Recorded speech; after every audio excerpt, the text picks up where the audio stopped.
الذي فضلنا على كثير من عباده المؤمنين. أشهد أن لا إله إلا الله وحده لا شريك له، وأشهد أن سيدنا ونبينا محمدا عبده ورسوله. اللهم صل على سيدنا محمد وعلى آل سيدنا محمد. السلام عليك يا رسول الله، السلام عليك يا حبيب الله، السلام عليك يا أمين الله. Syukur pada Allah Subhanahu wa Ta'ala dapat berkumpul, terkhusus saya dapat perjumpaan perdana dengan jamaah Masjid Al-Ikhwan Pondok Indah Kota Bumi. Karena di Kota Bumi ini banyak pondok, Pak. Pondok Rezeki, Pondok Makmur, Pondok Permai, Pondok Sejahtera. Banyak juga, Pak, ya. Mudah-mudahan pertemuan kita kali ini sebelumnya dan insya Allah akan datang menurunkan ampunan, rahmat serta keberkahan rezeki dari Allah Subhanahu wa Ta'ala. Amin. Salawat dan salam tiada kita henti-hentinya untuk kita limpahkan, kita sambungkan kepada penyambung kita, penghubung kita untuk sampai kepada Allah. Sebab yang sampai kepada Allah bukan doa kita, tapi yang sampai kepada Allah adalah doa dibungkus dengan salawat. Kalau salat saja tidak mengucapkan salawat tidak diterima, apalagi doa, apalagi ta'lim tidak mengucapkan salawat kepada beliau, maka tidak mendapatkan keberkahan dari Allah Subhanahu wa Ta'ala. Sebab satu-satunya manusia yang menjadi perantara, menjadi wasilah, menjadi penghubung untuk sampai kepada Allah adalah Dia. Jangan lupakan Allah berselawat, jangan lupakan malaikat pun berselawat, dan kita wajib berselawat dan salam. Sallu alaihi wasallim, sallu alaihi wasallim, satu paket salawat dan salam. Sallimu taslima, salam sebaik-baik salam, penghormatan sebaik-baik penghormatan. Mudah-mudahan salawat salam kita dibalas oleh Rasulullah SAW syafaatul uzma hari kiamat nanti. Bapak-bapak, ibu-ibu, ada ibu-ibunya? Ada ya? Ada. Yang dirahmati Allah Subhanahu wa Ta'ala, Al-Quran hudan lil mu'minin, petunjuk bagi orang-orang yang beriman. Lain ayat Al-Quran hudan lil muttaqin, petunjuk bagi orang-orang yang bertakwa. Lain ayat Al-Quran hudan lin nas, petunjuk bagi seluruh umat manusia. Jadi siapapun manusianya, latar belakang apapun, dari negara manapun, dari bangsa manapun, dari etnis manapun, dari budaya bahasa manapun, silahkan mempelajari Al-Quran. Tapi memang yang paling banyak memanfaatkan Al-Quran adalah orang yang beriman dan orang yang bertakwa. Tidak akan pernah bisa dapat petunjuk Allah kalau tidak pernah buka petunjuk Allah. Petunjuk Allah sudah Allah turunkan sejak zaman Nabi Adam alaihi salam dengan nama kitab-kitab yang berbeda. Setiap Nabi membawa suhuf-suhuf. Suhufi Ibrahim wa Musa, itu sebelum jadi Rasul. Ketika menjadi Rasul berubah menjadi kitab.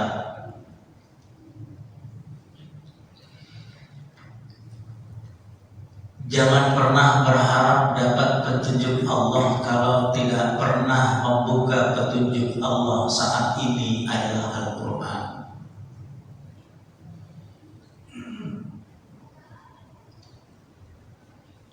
Umat Islam sering mengklaim Al-Quran pedoman hidup saya, Al-Quran way of life saya, Al-Quran cara pandang saya, Al-Quran jalan hidup saya, Al-Quran adalah penyelamat saya dunia dan akhirat. Itu sangat bagus, tapi yang menjadi pertanyaan, apakah cara pandang kita sudah sesuai dengan cara pandang Al-Quran? Pertanyaannya simpel, tapi jawabannya pusing. Apakah paradigma kita sudah sesuai dengan paradigma Al-Quran? Pengklaiman sudah, tapi manifestasinya, realisasinya, implementasinya, sudahkah sesuai dengan pengklaimannya itu? Manusia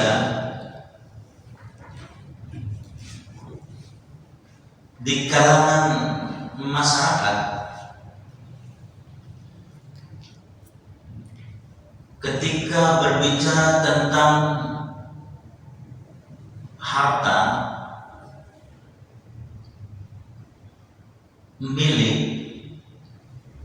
itu banyak yang tabrakan dengan Al-Quran. Contoh, harta yang kita miliki adalah harta yang kita bawa pulang ke rumah. Itu milik kita, absolut, nggak bisa diganggu gugat lagi. Kalau harta yang kita sedekahkan, harta yang kita infakkan, harta yang kita zakatkan, itu milik orang miskin, milik anak yatim, milik kaum duafa. Karena ada ayatnya, wa fi amwalihim haqqun ma'lum. Ada hartamu, ada harta mereka. Jadi harta yang kita sedekahkan bukan milik kita, bukan punya kita, tapi punya orang miskin, punya anak yatim, punya kaum duafa, punya orang-orang fakir. Sedangkan harta yang kita bawa pulang ke rumah adalah milik kita. Rumah atas nama pribadi itu sudah milik kita. Kendaraan atas nama dirinya sudah milik dirinya. Benarkah pernyataan itu sesuai dengan Al-Quran? Nah, ini yang perlu kita cross check. Sekarang kan sudah tahun 2023, Pak, umur semakin bertambah kan, umur semakin bertambah secara duniawi, tapi secara ukhrawi makin berkurang masa kontraknya. Itu aja perspektifnya udah beda.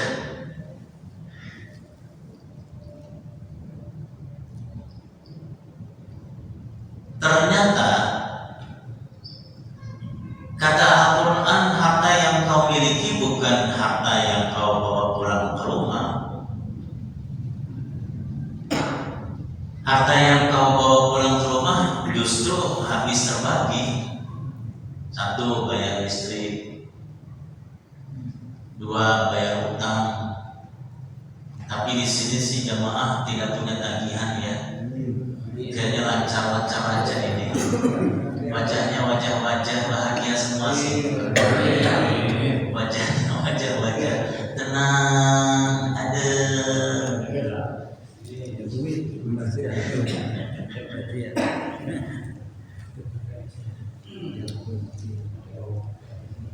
Harta yang kita bawa pulang ke rumah malah habis Pak, buat bayar pendidikan, buat kesehatan, buat berobat, buat kebutuhan sehari-hari. Apalagi boleh jadi motor yang kita miliki pun sudah atas nama kita bisa hilang. Bisa hilang. Mobil bisa, rumah bisa terbakar, tapi kita berlindung kepada Allah. Ternyata ada ayat yang berbunyi, konsep milik itu Quran berbeda dengan cara pandang manusia. Wa ma tunfiqu min khair fali anfusikum. Apa saja yang kau infakkan, apa saja yang kau sedekahkan, apa saja yang kau dekatkan, apa saja yang kau belanjakan di jalan Allah, sesungguhnya fali anfusikum, itu adalah milikmu yang sesungguhnya. Justru yang Bapak sedekahkan itu gak bisa dicuri orang. Justru yang dikali 7 dikali 100, 700 kali lipat. Kama salih habbatin ambatat sab'a sanabila fi kulli subulatin mi'atu habbah. Itu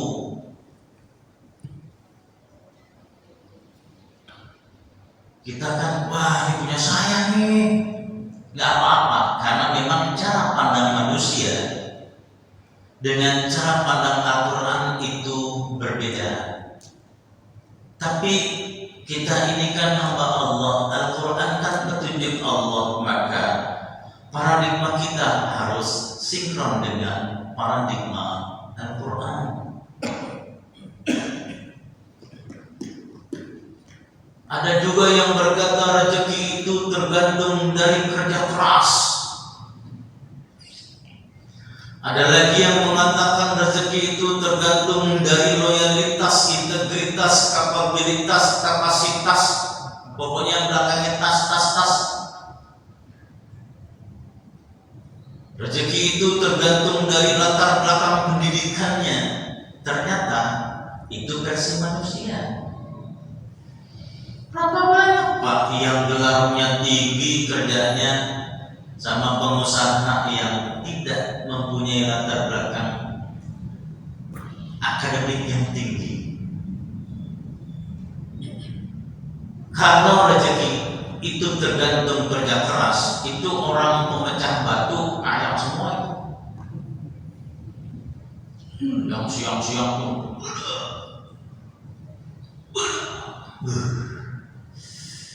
kalau rezeki itu tergantung dari kerja keras.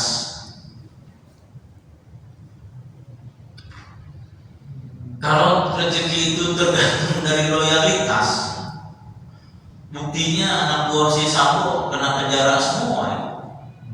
Loyal sama pimpinan, akhirnya pecat semua. Ternyata kata Al-Quran bukan itu.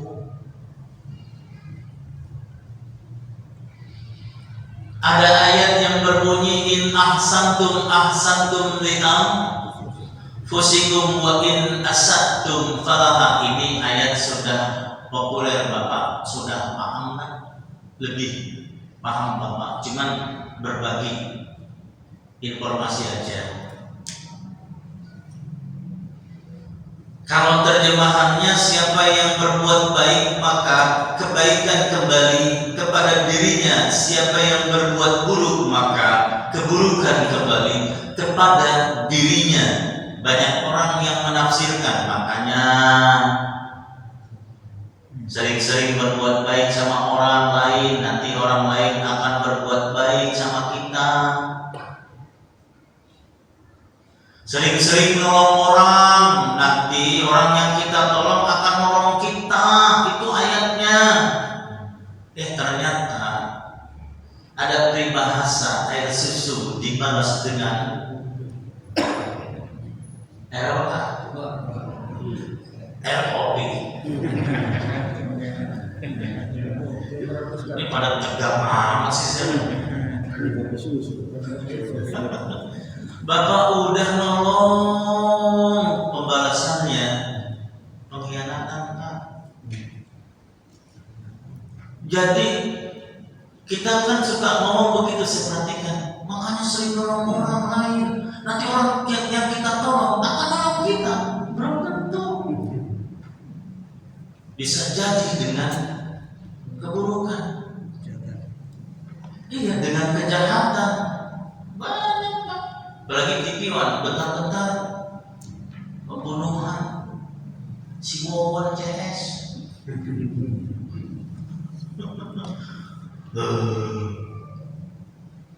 Istri membunuh suaminya, suami membunuh istrinya, bapak membunuh anaknya, anak membunuh ibunya. Dicek agamanya Islam. Tapi itu pembahasannya nanti. Yang dimaksud siapa yang berbuat baik maka kebaikan kembali kepada dirinya, siapa yang berbuat buruk maka keburukan kembali kepada dirinya. Sahabat bertanya, sahabat aja orang yang mendapat gelar radhiyallahu anhum wa radu'an RA itu bertanya sama Nabi. Tapi kita hebat ya, menafsirkan Al-Quran dengan logika kita sendiri. Sahabat aja bertanya. Orang yang sudah dapat jaminan surga dari Allah Subhanahu wa Ta'ala, tetap ketika persoalan ayat nanya sama Nabi. Tapi kita hebat menafsirkan dengan logika kita, dengan intelektualitas kita. Akhirnya nanti tabrakan dengan ayat-ayat yang lain.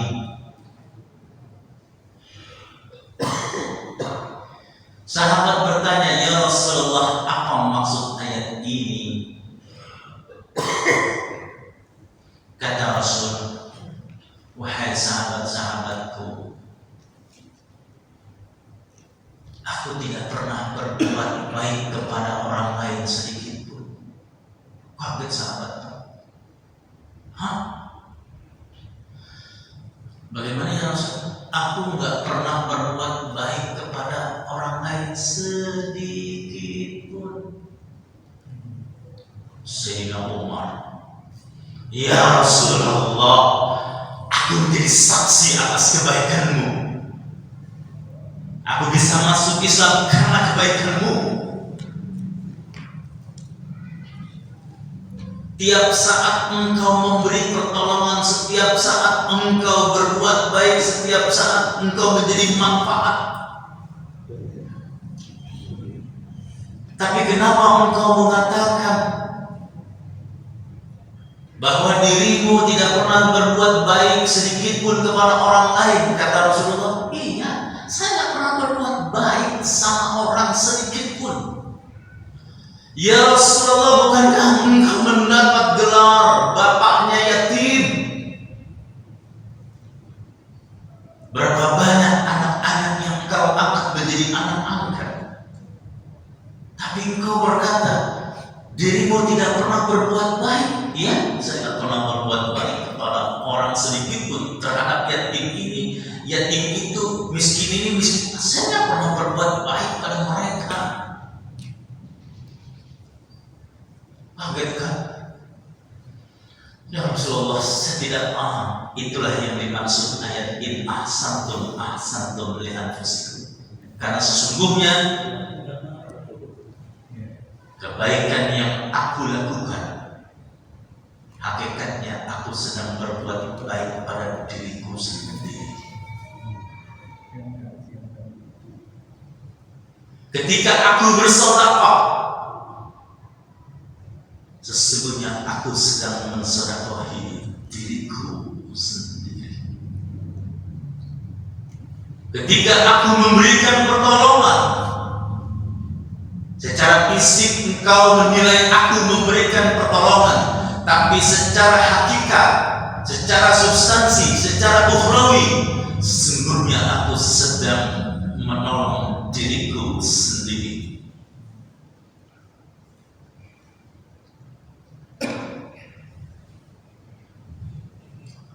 Wa in asa'tum falaha. Jika kamu berbuat buruk, maka sesungguhnya keburukan itu kembali kepada dirimu sendiri. Ya Rasulullah, maksud ayat ini, ya, orang lain tidak pernah ada yang jahat sedikit pun pada diriku. Bahkan Sayyidina Umar kan Nabi kecolek dikit dia mati. Kata Sayyidina Umar, nyawaku murah di hadapanmu ya Rasul. An-Nabi aula bil mu'minina min anfusihim. Bagiku Nabi adalah yang paling utama. Hidupku murah di hadapanmu. Ya Rasulullah, aku menjadi saksi. Engkau dicemooh, engkau dihina, engkau dicaci maki, engkau difitnah, engkau diusir, dan engkau menjadi target pembunuhan. Tapi kenapa engkau berkata orang lain tidak pernah ada yang jahat sedikit pun pada diriku? Kata Rasulullah, ya Allah, itulah maksud ayat itu. Ketika orang itu jahat pada diriku, sesungguhnya dia sedang menjahati dirinya sendiri. Ketika dia memfitnah aku, sesungguhnya dia sedang memfitnah dirinya sendiri. Ketika dia ingin menjatuhkan aku, sesungguhnya dia sedang menjatuhkan dirinya sendiri. Subhanallah. Kalau Nabi yang menjelaskan, intelektualitas kita tercerahkan, dan itu fakta. Ternyata rezeki itu yang manusia katakan tergantung kerja kerasnya, tergantung loyalitasnya, tergantung latar belakang pendidikannya, integritasnya. Betul, tapi bukan porsi yang pertama. Porsi yang pertama adalah rezeki tergantung dari sedekah kamu. Siapa yang bersedekah, sesungguhnya dia sedang mensedekahi dirinya sendiri. Ada trauma lewat nih, trauma lewat, Jumatan, Bapak keluarin dompet, ada 2.000, 5.000, 10.000, 20.000, 50.000, 100.000. Yang keluar yang mana? Itulah rezeki Bapak. Tinggal dikali 7, tinggal dikali 100. Rezeki di antara kita berbeda-beda karena memang beda sedekahnya. Kita nggak tahu Bapak sedekah di mana, dan kita nggak tahu.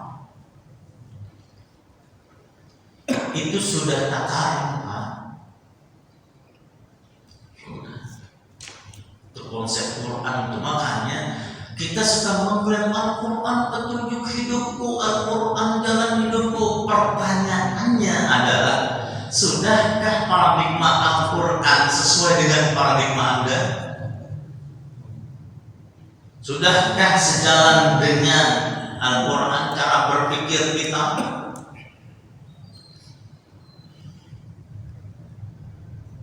Allah, makanya Pak, ketika membaca Al-Quran kemudian memaknainya, kalau nggak ada urusan, Bapak sudah saya udah salut dah, apalagi Ramadan tuh 3 kali khatam, ya kan, tiap malam tak ada urusan, bagus, dapat pahala, dapat berkah. Cuman ada lagi yang lebih bagus, yaitu ditingkatkan tadabbur Al-Quran. Karena yang kita baca, karena kita belum memahami apa yang kita baca. Karena Al-Quran yang sampai kepada kita, termasuk saya, baru sebatas hafalan, baru sebatas bacaan. Ketika kita membaca surat Al-Fil yang artinya gajah, kita nggak tahu maksud Allah mengabadikan gajah. Relevansinya untuk kehidupan kita sehari-hari apa? Apa hubungannya Al-Fil dengan kehidupan kita? Al-Quran terdiri dari 30 juz, 114 surat, 6.236 ayat. Orang dulu supaya gampang mengingatnya 6.666 ayat. Tidak apa-apa untuk mudah menghafalnya. Dan kalau kita perhatikan Al-Quran, nama-nama suratnya ada yang dari hewan, Al-Baqarah, sapi betina. Apa hubungannya sapi betina dengan rumah tangga kita? Dengan perekonomian kita, dengan pendidikan anak-anak kita. Apa relevansinya kalau kita hanya sebatas teks, hanya sebatas letterless?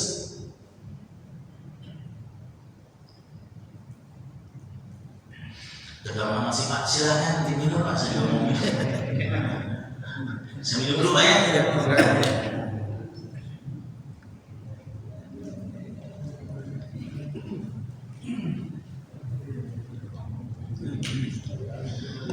Kemudian nama-nama surat Al-Quran yang Allah abadikan dari nama hewan Al-An'am, binatang ternak. An-Nahl, lebah. An-Naml, Al-Ankabut, Spiderman, laba-laba, Mafil. Ada juga nama surat yang Allah abadikan dari tokoh-tokoh yang baik, baik dari kalangan Rasul maupun bukan dari kalangan Rasul. Nama manusia dari kalangan Rasul yang Allah abadikan dalam Al-Quran: Yunus, Yusuf, Ibrahim. Bukan nabi nih, ini nabi nih. Dan Muhammad, satu lagi Nuh. Surat Nuh, inna arsalna Nuhan ila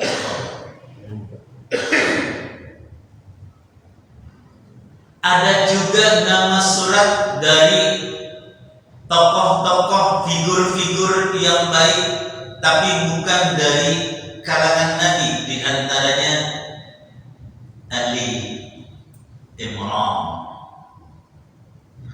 Imran itu kakeknya Nabi Isa. Ali Imran, pakai alif Pak, bukan Ali. Ali Imran, sama dengan salawat. Allahumma salli ala sayyidina Muhammad wa ala ali. Pakai alif, jangan pakai alif. Ali sayyidina Muhammad. Keluar. Ali Imran, keluarga Imran. Imran punya anak Siti Maryam. Siti Maryam punya anak Nabi Isa alaihissalam. Jadi keluarga Imran Allah abadikan dalam Al-Quran surat yang ketiga.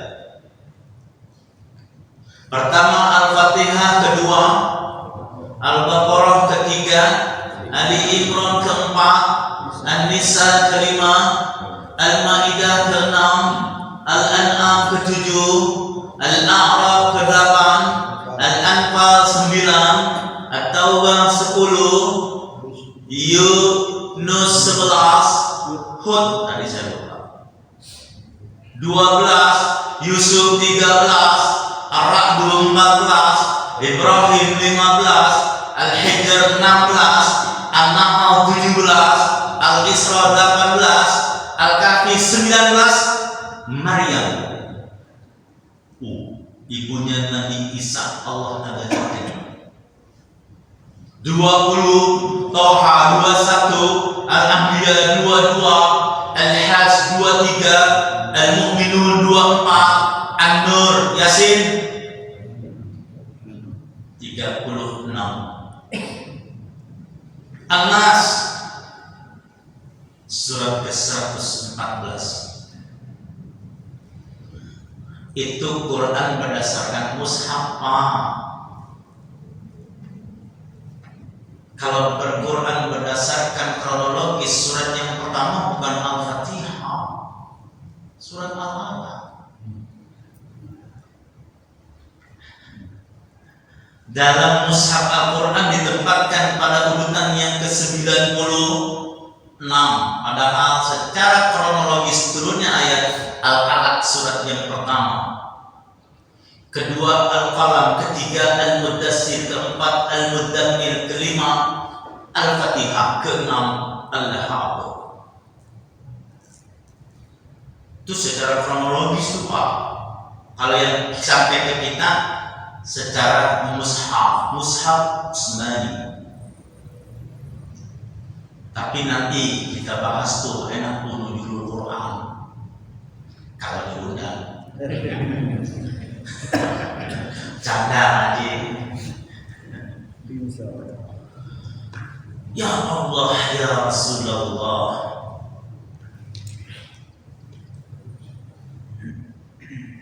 Ada juga nama surat bukan dari tokoh yang baik, tapi Allah abadikan, yaitu surat Al-Lahab.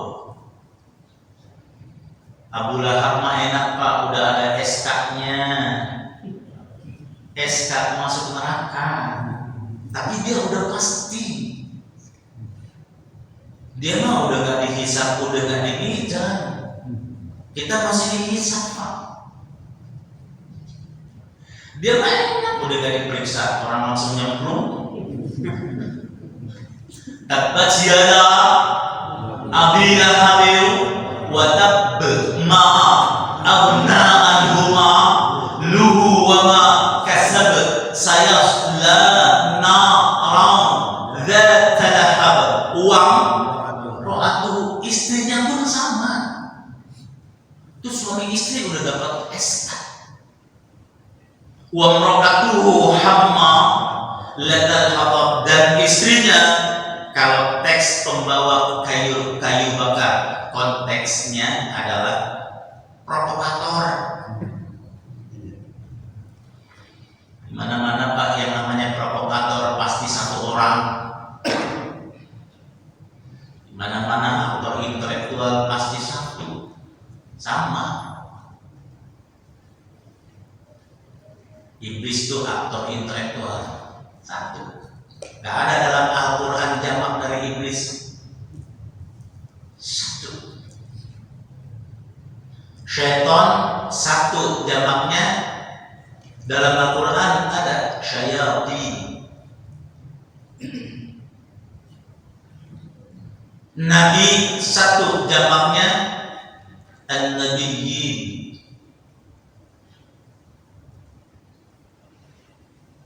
Rasul satu jamaknya rusul.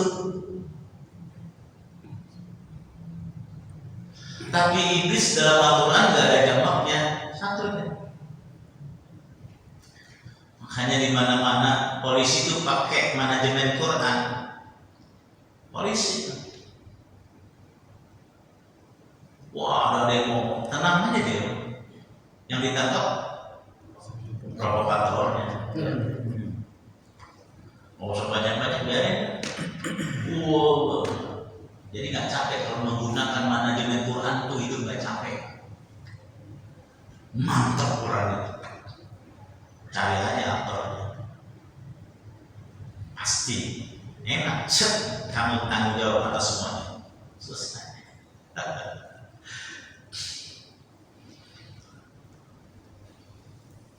Ada lagi nama surat Al-Quran dari nama-nama kiamat. Al-Qari'ah, kiamat, Az-Zalzalah, goncang. Al-Waqi'ah, kiamat. Al-Haqqah, kiamat. Al-Qiyamah, kiamat. Bingung. Artinya kiamat semua. Ada lagi nama surat dari nama-nama tata surya. An-Najm, bintang. Al-Qamar, bulan. Asy-Syams, matahari. Al-Fajar, nama waktu. Ad-Duha, nama waktu. Wal Asri, waktu. Banyak Pak. Itu kalau kita hanya sebatas tekstual nggak nyampe. Al-Abiyat, kuda yang berlari kencang, apa relevansinya dengan rumah tangga kita?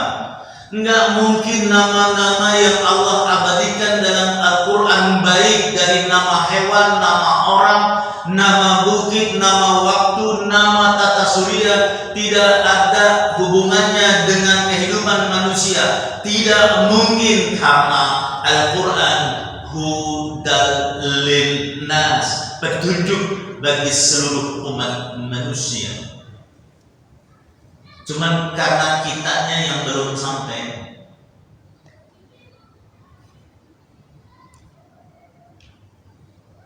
Isanya berapa? 7:35.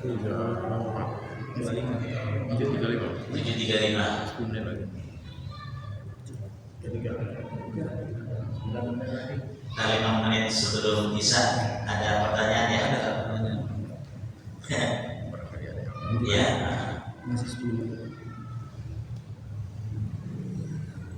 Kita selalu berkata,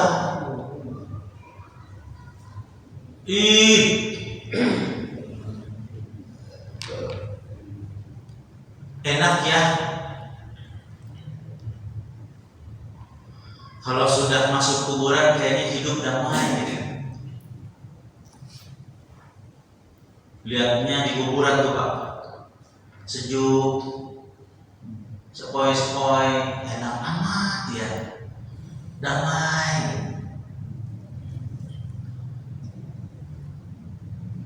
Kayaknya tidak dikejar-kejar utang gitu. Damai banget ini kubur. Iyalah, Bapak juga kalau melihat permukaan laut damai Pak. Coba masuk ke dalam laut. Itu arti sesungguhnya kehidupan laut. Ketika kita melihat kuburan, sunyi, angin sepoi-sepoi, sejuk, iyalah. Coba masuk ke dalam kubur. Itulah arti kehidupan. Kita sering mendengarkan meninggal dalam peristirahatan yang terakhir. Pernah dengar ya Pak di koran-koran itu? Rest in peace, istirahat dalam damai gitu. Tempat peristirahatan yang terakhir. Ternyata pas kita buka surat At-Takasur yang sering kita baca bahkan dari kecil sampai saat ini. Kalau sudah baca surat At-Takasur, sekalipun nonton Messi tidak akan pernah salah. Udah hafal surat At-Takasur. Alhaakumut takasur. Dunia mau melalaikan. Hatta zurtumul maqabir. Hatta sehingga zurtum kau berziarah. Zara yazuru dairah. Zurtum artinya ziarah ke alam kubur. Makanya alam kubur versi Al-Quran bukan tempat peristirahatan yang terakhir, tetapi tempat transit kita. Zurtum al-maqabir. Jadi alam kubur atau alam barzakh pada ayat yang lain, mewaraihim barzakh ila yaumil ba'tsun, itu bukan tempat peristirahatan terakhir, tetapi itu tempat transit kita. Karena pintu masuk fase ukhrawi, pintu masuk fase akhirat adalah sakratul maut. Dan kita sering berkata, azab kubur ada di dalam tanah. Dan itu dari kecil sampai sekarang sudah mendarah daging. Kalau azab kubur ada di dalam tanah, enakan Fir'aun dia enggak di dalam tanah. Dia adanya di piramida, Pak. Enakan Paus Yohanes kedua, Paulus Benedictus yang di kaca, enggak di dalam tanah. Atau enakan dia jenazahnya taruh di gunung-gunung yang tinggi seperti Tanah Toraja dan mayatnya ditaruh di gunung. Atau enakan yang dibakar, diceburin ke laut. Atau enakan yang dikremasi, terhindar dari azab kubur. Karena kita selama ini berkata azab kubur ada di dalam tanah. Padahal kata Quran, azab kubur bukan di dalam tanah, tapi di alam barzakh. Cuman otak kita alam barzakh dalam tanah. Padahal tanah hanya mengembalikan isi kita. Kita kalau udah meninggal, ya kalau bahasa binatang udah jadi bangke. Kalau nggak buru-buru dikubur, bau Pak. Kecuali orang-orang yang beriman dan bertakwa, lain lagi ceritanya. Tapi itu akan saya jelaskan kalau saya diundang lagi. Demikian yang dapat saya sampaikan. Perdana dulu deh. Ya Pak ya. Perdana dulu. Tinggal berapa menit lagi. Silakan yang ingin ditanya. Ya, baik Bapak-Bapak dan Ibu-Ibu, demikian tadi materi yang disampaikan oleh guru kita, Bapak Dr. Muhammad Zaki. Di antaranya yang pertama keutamakan sedekah. Artinya sedekah itu untuk kita dan itu juga sangat bermanfaat bagi diri kita. Baik, sisa waktu kurang lebih 5 menit. Baik Bapak-Bapak, mungkin ada yang bertanya, kami silakan.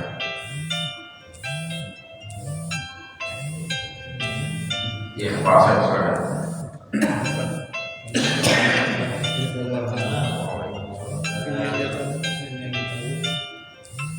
Ada yang sangat besar seperti berat utamanya sudah itu kaitannya bagi kita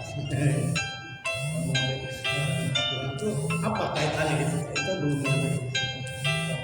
menyampaikan untuk yang dimaksud udah itu apa, padahal hanya sejarah di situ apa.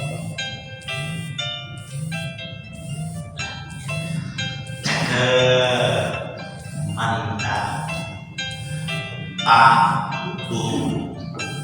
Ini bukti Allah cinta banget sama Nabi, cinta banget sama Nabi kita Muhammad Sallallahu Alaihi Wasallam. Sampai-sampai desa Nabi Allah abadikan dalam Quran lupa surat Al-Quraisy. Pondok Indah tidak ada dalam Al-Quran. Nama di sana dibinom juga, bahasa dibinom. Nggak ada. Saking Allah cinta banget. Alfil, kan sejarahnya itu kan tentara gajah yang Allah hancurkan melalui burung apabila dalam rangka ingin menghancurkan Baitullah kan. Baitullah itu kan kelahiran Nabi, Pak. Satu-satunya Nabi yang lahir di Ka'bah cuma dia, makanya disebut Nabi yang ummi. Nabi yang lahir di ibu, Nabi yang lahir di pusat, Nabi yang lahir di sentralnya bumi itu Baitullah. Makanya dalam Al-Quran penduduk Ka'bah disebut Ummul Qura. Nabi yang lain, Nabi Isa, orang Palestina, Nabi Ibrahim, orang Irak, Nabi Musa, orang Mesir, Nabi Yusuf, orang Mesir. Satu-satunya manusia yang lahir di Baitullah adalah Rasulullah Muhammad. Ketika Nabi diganggu, Nabi mau dibunuh, Allah kirim burung ababil. Lihat ayat yang pertama, alam tara kaifa fa'ala rabbuka bi ashabil fil. Tidakkah kamu tahu Muhammad bagaimana Tuhan berbuat terhadap tentara gajah? Demi siapa aku berbuat? La uqsimu bihadzal balad. Benar-benar aku lindungi negeri ini, Baitullah ini, demi engkau Muhammad. Wa anta hillum bihadzal balad. Demi engkau. Dan Al-Anbiya itu nama kuda Nabi. Saking Allah cintanya, namanya Allah abadikan, desanya Allah abadikan. Yang menyerang Nabi, yang memusuhi Nabi, Abu Lahab, Allah abadikan. Subhanallah, Masya Allah. Kalau Allah saja cinta kepada Rasul, mana manifestasi cinta kita kepada Nabi? Demikian yang dapat saya sampaikan. Mungkin saya mohon maaf tidak bisa sholat berjamaah di sini karena misi lagi di Perumnas Karawaci. Jadi saya langsung pamit Pak ya. Terima kasih sholat. Kita sama-sama membaca Al-Fatihah Majid. Subhanakallahumma wa bihamdika asyhadu an la ilaha illa anta astaghfiruka wa atubu ilaik. Walhamdulillahirabbil alamin. Assalamualaikum warahmatullahi wabarakatuh.